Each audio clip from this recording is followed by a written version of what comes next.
Mommy, get that bag or you're grounded. Mommy, get that bag. You're stealing it. I'm calling the police. Give me back my travel doll.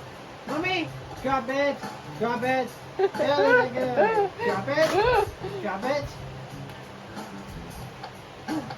Drop it. Drop the doggy. Drop it. It's okay, Quiver. She's not going to kidnap you anymore. Ow. Why not? Keep it. I'm not going to keep it. Can I play with it in here, though? Yeah. Okay. Cool. You want airhead? Nope, I don't want yucky poops. Oh, damn it. What did I just push? I'm going to go back. God damn it. Fucking. Ah, damn it. I have to watch this shit now? Here are 4 important terms to Damn know it. about Fucking. how things work You and want what my things help? are. No.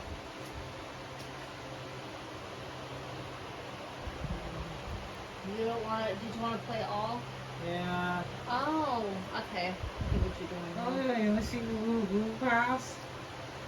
What about bluegrass? Yeah, I want to see your bluegrass. The what grass? Your bluegrass. I don't get what you're saying. Here are 4 important terms to know Well, I guess about that's how beginning. things Oh, work that's and what shit. things are. Matter, mass, gravity, and friction. Apply to every seed and apply to every star. What is this shit I'm Matter watching? is the stuff that everything is made of. There's From the those surface stories. of a mountain to the About feathered science, wing of math, a and dove. work. It's made of matter if it occupies space. That's the paper in a book. That's the wood in this stage. Mass is the amount of matter an object contains. The more mass in an object, the more that thing weighs. Like that mountain we mentioned, or the stars in the sky. You might say they're massive, and now you know why. All matter I is didn't even attracted know why. to all other things.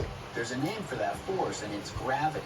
It's gravity. Earth's gravity is created by its incredible can I be alone mass. now? It's what keeps the soda from Did it work? flying out of your Yeah. glass. When 2 objects No. move against each other, like your hand against the table, a force called friction is at work, keeping everything stable. You see, friction opposes motion, from tightening a screw to a lid on a jar. In fact, applying friction is how brakes stop a car. These are 4 important terms to know about how things work and what things are. Matter, mass, gravity, and friction. Apply to every growing flower and every falling star. What is gravity? Let's talk about force. A force is a push or pull. No, let's talk about motion. Motion is when the position of an object changes. Oh, that's a piece of For shit. example, I'm riding on a bicycle. Someone gives me a push from behind, and now I'm going a little bit faster. The speed of my motion has changed. See? But wait, if someone pushes your bike, that means a force is being applied. Which means motion is actually affected by force. Force and motion go together. Sometimes, not always. Force doesn't always lead to motion, but a change in the state of motion of an object is always caused by force. You need to know that, Flip. Got it. You know what else? What? A force can also cause a change in the direction of an object's motion. For instance, let's again take this example of me riding on my bicycle. And say I come in and give you a little push from the side. Now, I have turned to the left. My direction has changed. Flip, we're talking about velocity. Velocity, the quantity that specifies the speed of an object and its direction of motion. Ooh, velocity. Velocity. But I wonder what would happen if no force was applied to an object. Why, I can tell you that. The state of motion of an object that is not being influenced by a force will remain constant. So a force can affect an object's state of motion in a number of different ways. It can change its speed, Or its direction. or both at the same time. Hey, wait a second. When have you ever ridden a bicycle? You don't have any legs or arms. Well, neither do you. Is this shit over with?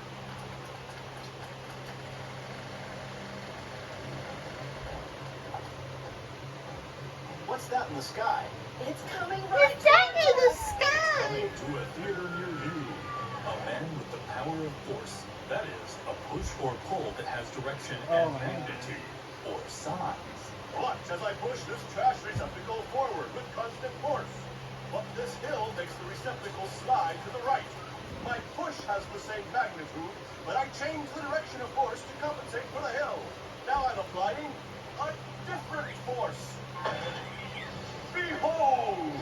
Force is measured in newtons, a unit in the International System of Units. 1 newton is the force needed to accelerate 1 kilogram of mass at a rate of 1 meter per second per second.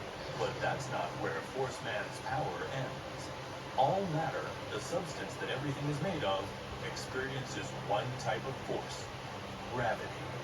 Gravity is the pull that matter exerts on all other matter. It is the sun's gravity that keeps Earth in orbit around it. You might think that the gravitational force between them is constant. But no!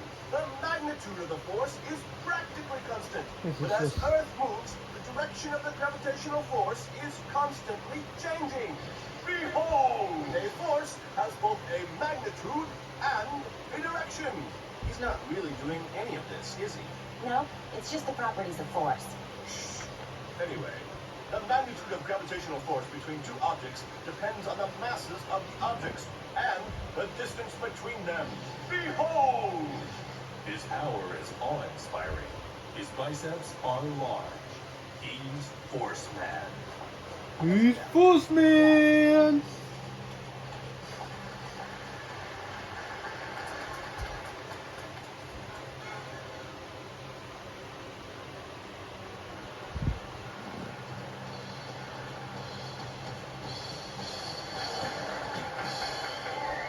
I was arm wrestling with my sister one day. We were locked in a tie and she started to say, "Hey, this reminds me of some scientific knowledge." She says stuff like that. She gets straight A's in college. She said force is a push or a pull, and this match has two forces. You push, I push I'm back. clever, She went on to but say, big when lip forces on an food. object are balanced, the motion of the object doesn't change. So your strength and my strength No, pushing it's not equally 26. have got our arms stuck where we're likely to stay. I don't think so, I said with a grimace. I'll pull these forces out of balance pretty soon. You're hanging by a thread. I can tell. You'll see. My superior muscles will soon spell It's your not- doom. If you were stronger, you'd be right, she said. If you had more strength, the forces would be unbalanced. It's not. Your superior muscles would apply greater force and you'd move my arm all the way down. But I doubt that's going to happen, she said. So while we're stuck, I'll teach you more stuff about motion and physics, interesting subjects about which you don't know enough. She said, if an object moves at a constant speed, like say the moon around Earth, what should you conclude about the balance of forces if, like the moon, its path curved? That's easy, I said, a little distracted. The moon's direction is changed by an unbalanced force exerted by Earth's gravity. That's right, she said, and pressed my arm to the table. I said, you want to try 2 out of 3?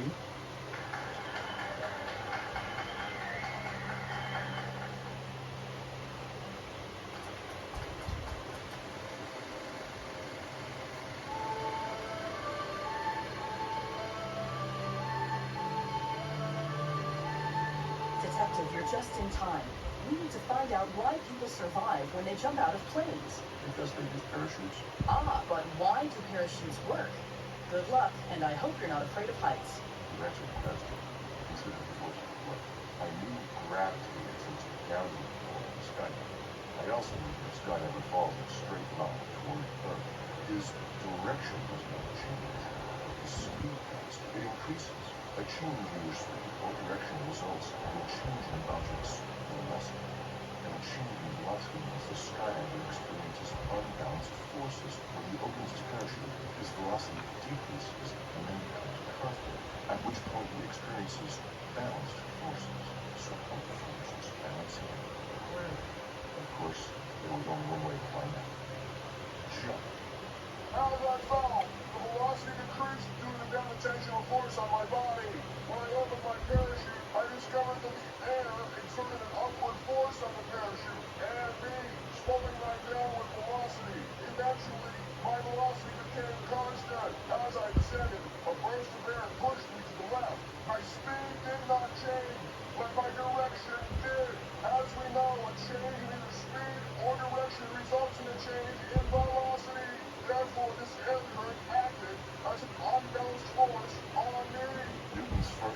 Motion says it best.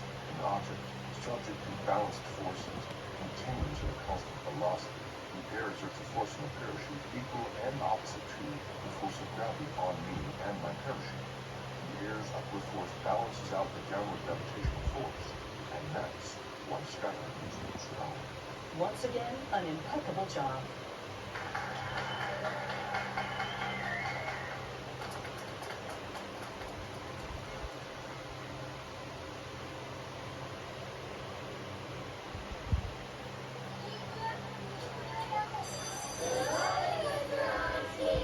What happens when an object is subjected to two or more forces at once? Which forces are acting on me now, as I stand here in front of you not moving at all? The forces of good and evil. Not exactly.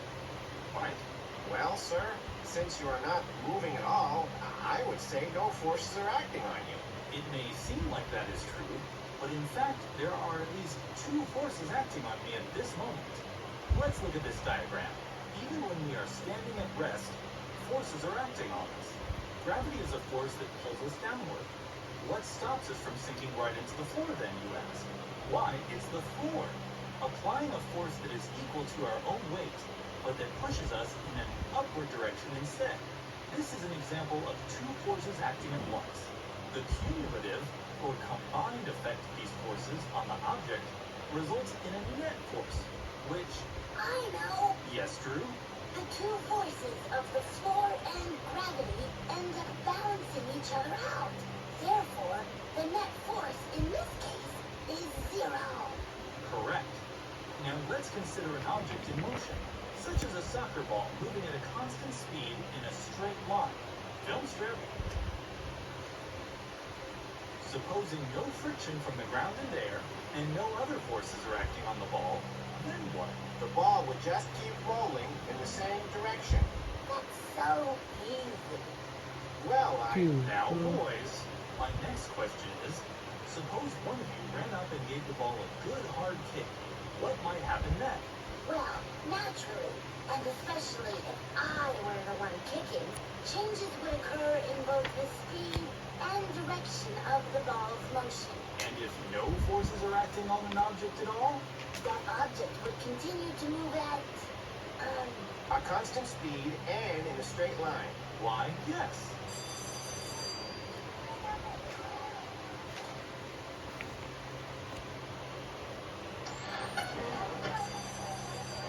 Today's lesson is about the laws of motion, formulated by scientist and mathematician Sir Isaac Newton in the late 1600s to explain why things move as they do. You mean like how my bicycle keeps rolling even when I'm not pedaling anymore?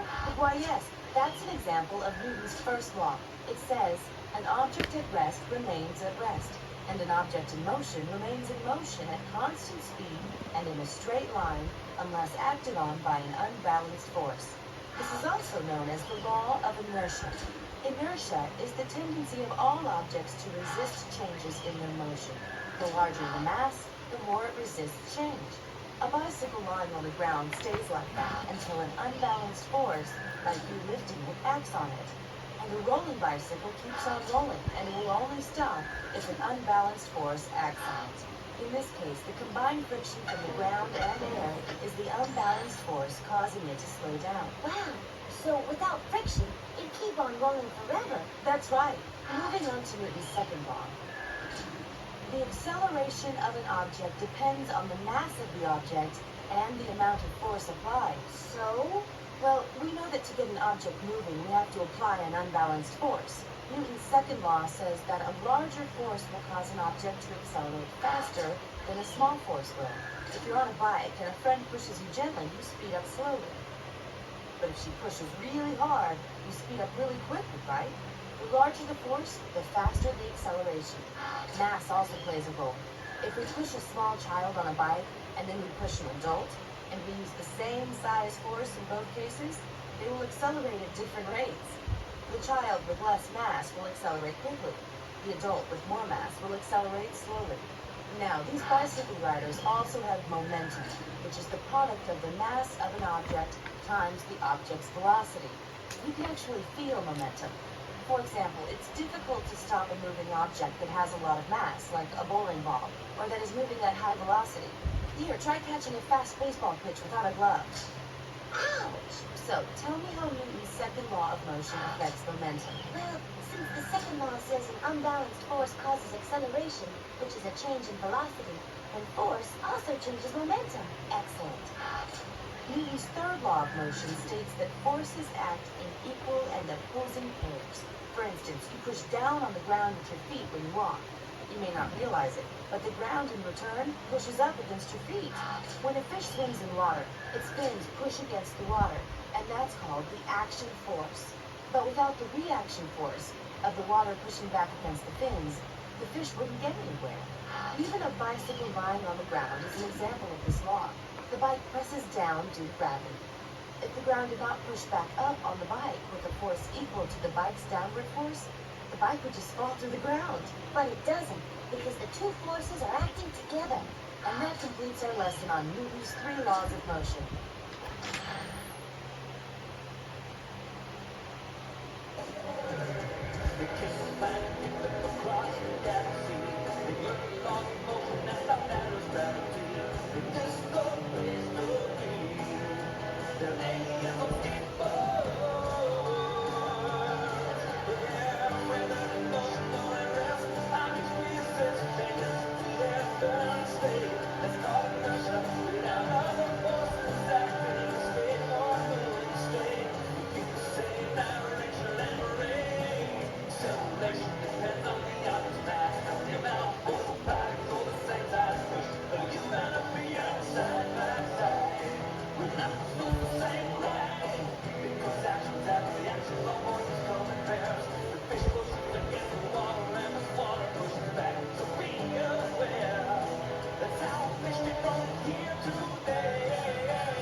Gravity.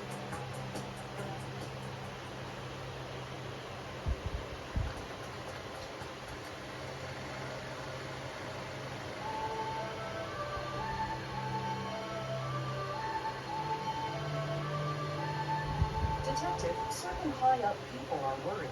They are asking this question. If the sun's gravitational force on a planet is the strongest the planet experiences, why does the planet not just simply fall to the sun? I needed to find out if there's any danger of this actually happening. I'm on it, boss. From past investigations, I already knew that gravity is due to the masses of objects. I also knew the sun, having the largest mass of all the objects in our solar system, is the reason that Earth and all other planets orbit the sun. Why our planet hadn't yet fallen to the sun, though, is still a mystery. I decided to pay my friend, the gravity expert, isn't he? He told me we better go way back on this one.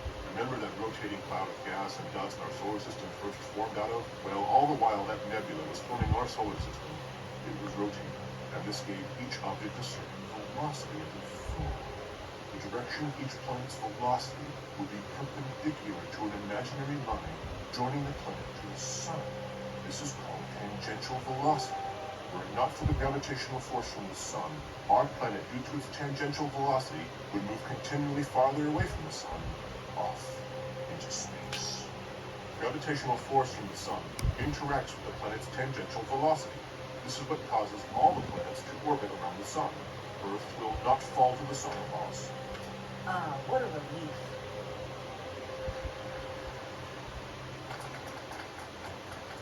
Let me get you a stamp.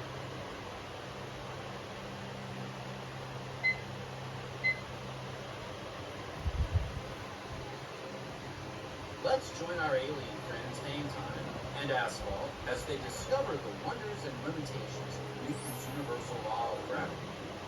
Newton's universal law of gravity states that every object in the universe attracts every other object. Gravity is the force that pulls objects toward each other. For example, it is the sun's gravity that keeps the Earth in orbit around it, just like Earth's gravity keeps the moon in orbit around Earth. Earth's gravity is also what pulls us to the surface. Show the nice people, Hang Time. Very good. The magnitude or size of the gravitational force between two objects depends on the masses of the objects and the distance between them. A larger mass means stronger gravity, and a shorter distance between objects also means stronger gravity. Gravity accelerates all objects at a constant rate. For example, if you ignore the effect of friction from the air, a penny and a piano dropped at the same time from the same height will reach the ground at the same instant, even though the piano is bigger and heavier and has more mass. Or, if Hang Time and Asphalt fall off the wall at the same time, even though Asphalt is bigger and heavier and has more mass than Hang Time, they will reach the ground at the same instant. Let's do it again, just to make sure everyone understands. Asphalt is heavier, so he experiences a stronger gravitational force than Hang Time. But because he has more mass, it takes more force to accelerate him toward the ground. The extra mass and extra force balance each other out. So even though their masses are different, the acceleration is the same for both, and they hit the ground at the same instant. If one of our skateboarding alien friends increases his speed and gives himself some horizontal velocity, he will still reach the ground at the same rate as his lazier friend. And one more time for the folks in the back. The horizontal motion has no effect on the vertical acceleration of gravity. That's gravity for you. But wait, that's not all. Remember when we talked about how Asphalt experiences a stronger gravitational force than Hang Time? Right. The larger an object is, like Asphalt or a planet, the stronger its gravitational force. And the reverse is true too. The smaller a planet is, the weaker its gravitational force. If Asphalt and Hang Time are skating on a smaller planet than Planet Kickflip, say Planet Hand Planet, they will still reach the ground at the same time as each other, but it will just take more time than it takes on Planet Kickflip. That's all for now. Join us again next time as we learn about sharp objects and fire.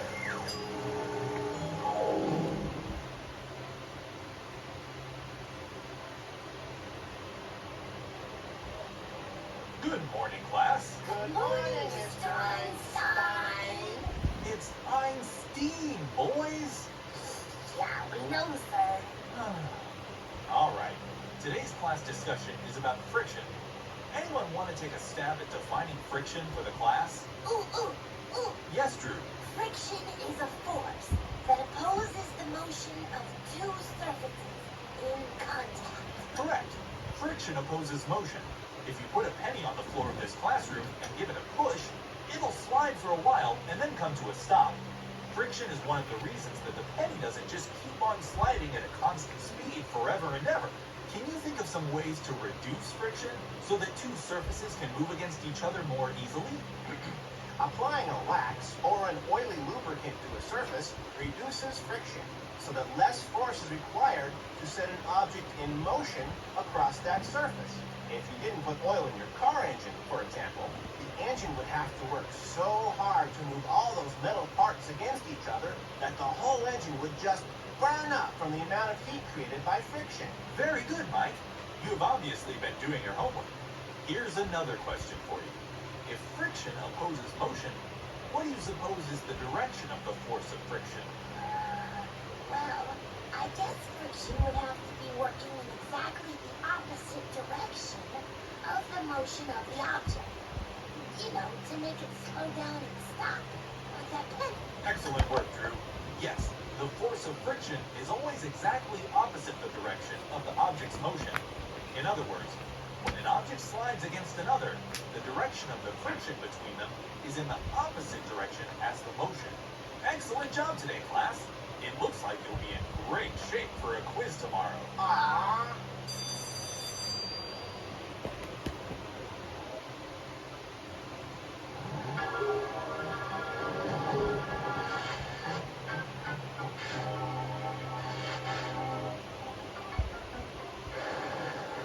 Welcome to the Mr. Big Head Mad Science Show. We have a special guest, Professor Force, discussing some of the forces at work in the world. Welcome to the show. Thank you, Mr. Big Head. Now, before the show, you were saying that even when an object is still, there are forces acting on it? But if an object had a force acting on it, wouldn't it be moving? Not if there is a balancing force.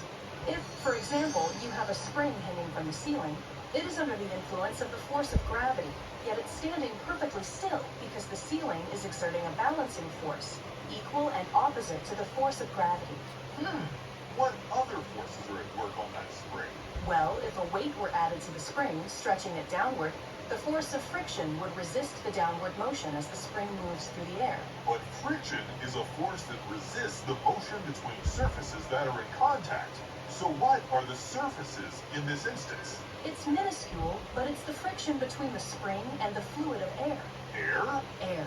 Ever run on a windy day while wearing a windbreaker? You can feel the friction against your jacket. This is the same thing. The force may be small, but it's there. Oh, And did you notice how the spring changed shape as it stretched? There are elastic forces at work here. An elastic force tends to change the shape of an object, like the tension that stretched out that spring. Tension is an elastic force, as is compression. Compression is the force at work when we apply pressure to the bottom of the spring and push it up toward the ceiling, making the spring contract. ladies and gentlemen, Professor Force. Remember, there are forces at work all the time. Gravity pulls us downward. Friction resists movement. Tension and compression stretch and contract things. We'll see you again next time.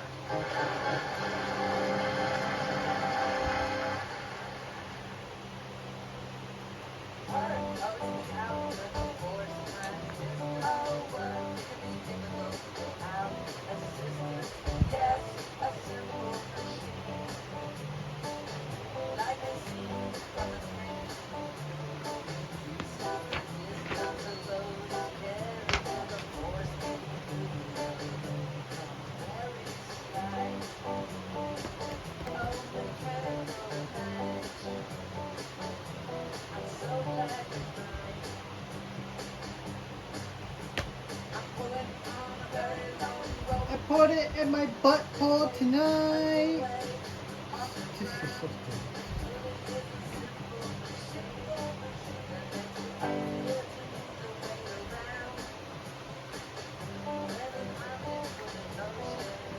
And emotion.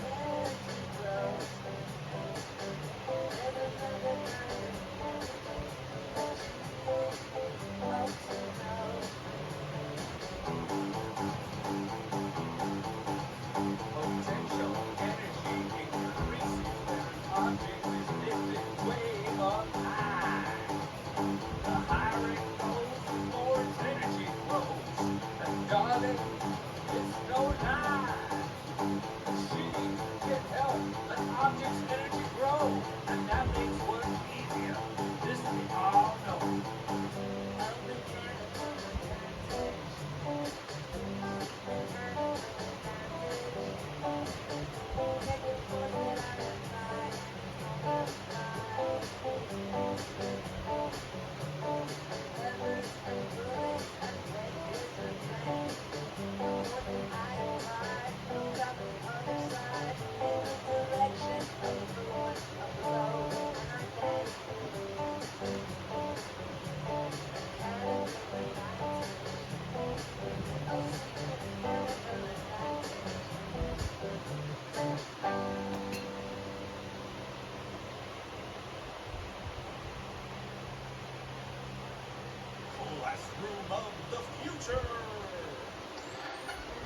Now that we all know what work is, let's talk about how we can make work easier. Take this bottle of root beer, for example. No matter how hard I try, I can't open it. But I can use a bottle opener. Does anyone know what we call the bottle opener? It's a simple machine? Right. The bottle opener is a lever. That's a simple machine that consists of a bar pivoting at a fixed point called the fulcrum. The object that the lever moves is called the load. So, how do we know when a lever is doing work? The load moves. Very good. We use levers every day. They come in many different shapes and sizes, but all levers fit into 3 distinct classes. Let's start with first-class levers. Force is applied at one end of the bar while the load is placed at the other. The fulcrum is set between them. A seesaw is a good example. On the other hand, a second-class lever has the load placed between the fulcrum and the input force, just like the bottle opener. Third-class levers have the input force applied between the fulcrum and the load. A hammer driving a nail is a good example of a third-class lever. So you see, simple machines like levers help us apply the force necessary to do work on objects that are too difficult for us to move on our own. Now, here's some work you should be able to do on your own. Tonight's homework.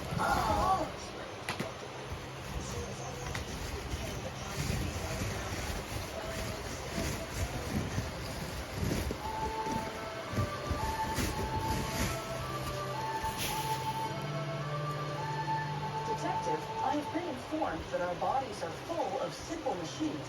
We need to know more about these machines and how they function in living organisms. Our moment is lost. May the force and motion be with you. Sam was on TV. I decided to get some exercise for my body as well as my brain. While I was pumping some fire, some thoughts suddenly took my pain. The way my arm was moving reminded me of a lever, a third-class lever. The fulcrum, or a fixed point that is used as a pivot in levers, was my elbow. As my muscles in my arm contract, they apply an upward force to the dumbbell, which is resistance or load.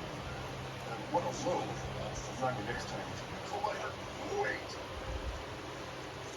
I thought of other times in my life, like just walking, a second-class lever. My toes are the fulcrum, and when I lift my heels to run, it really takes a force to raise the weight of my body. No wonder they say, get a load off. Boss, I found out that we have lots of situations. And even when you nod your approval at me, which I know you will, your head acts as a lever. A first-class lever, to be sure. First class work, Detective. Take a load off.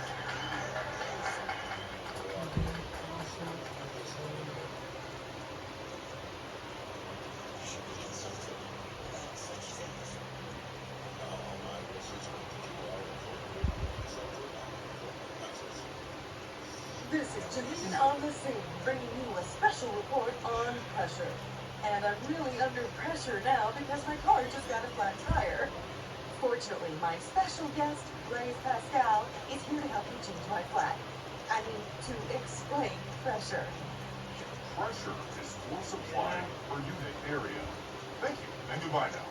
Wait, you look pretty strong for a 17th century French scientist and philosopher who dreamed up a law about pressure.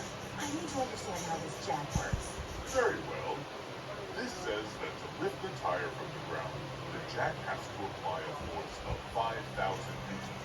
But for me, Blaise Pascal, the interesting question is, how much pressure will the jack apply to the car? How do I figure that? Well, you could use a calculator. Did you know I invented one of those too? Another time. Measure the area of the I top think that part might be of good the idea. jack. This is the area that the 5,000 newtons of move force better. will be applied to. It's Because I 0.0025 noticed meters it's squared. two in the Remember the same. equation? So Pressure you equals can put force divided by area. immediately. The force and the area. So Yeah, you plug get the those opus, values which is into funky. the equation. You end up with 2 million Yeah, pascals. what I'm talking about, you can That's love this, right? pascals. A little, but I also am Want to give me a recognizing hand here? what to do No, when I I go can't. out. I've got Should I just do it myself now? somewhere No, Yeah, not that's what I thought. Well, what did we learn here I'm gonna today, get us kids? hats. I just We realized learned we're that going pressure tomorrow night. equals force Yeah. divided by area. Force equals pressure multiplied by area. And I don't need We're Pascal's taking help with my car this anyway. from the computer bag. This has Yeah. been The Janine mat of lift's the already scene. in there.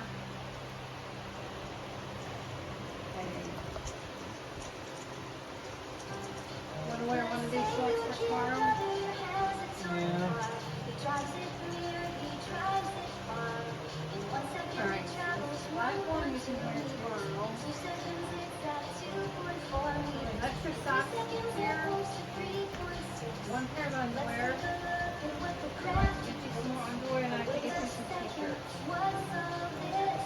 What kind of questions do I need to do this? I need help with this page. Which page? The page is blank.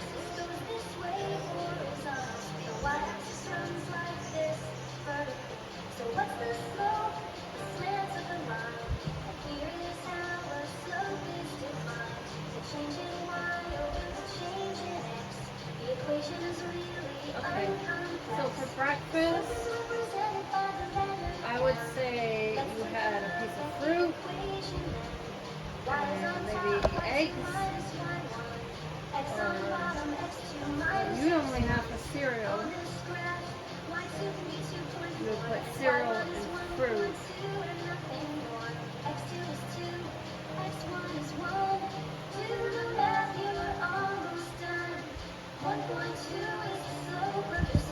And for lunch, have fish and vegetables.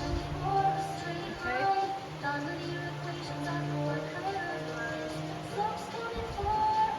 For other foods, Dinner, you could have meat. Oh no, that would be under snacks.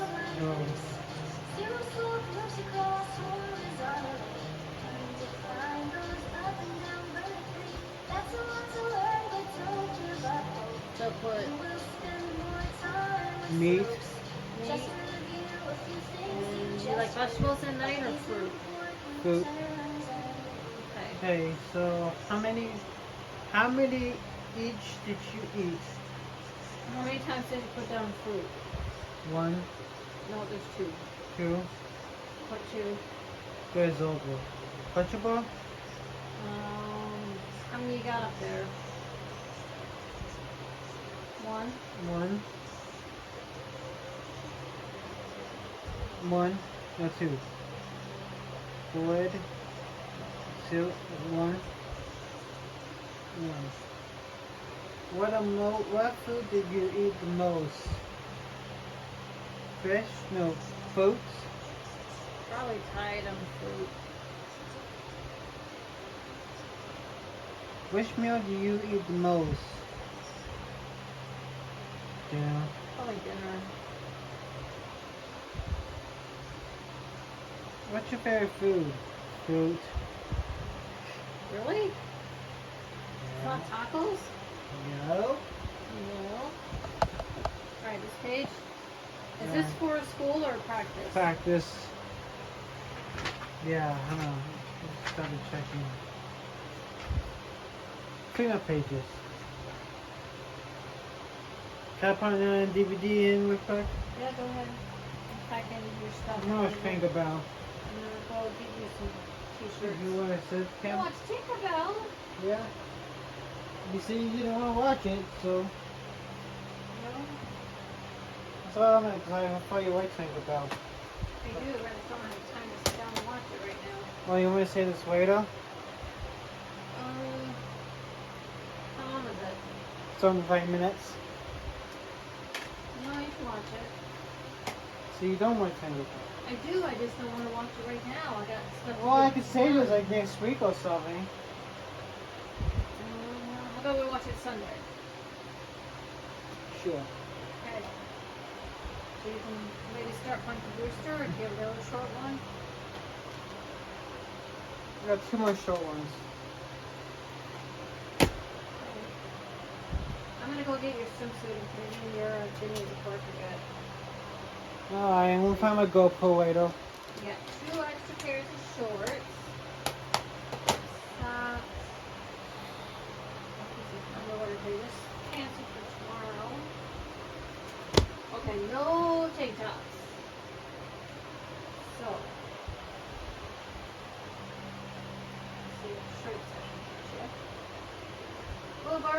Oh, are you standing right there? Yes. You saw me. Yes, I did. Like, you want to wear Garfield tomorrow?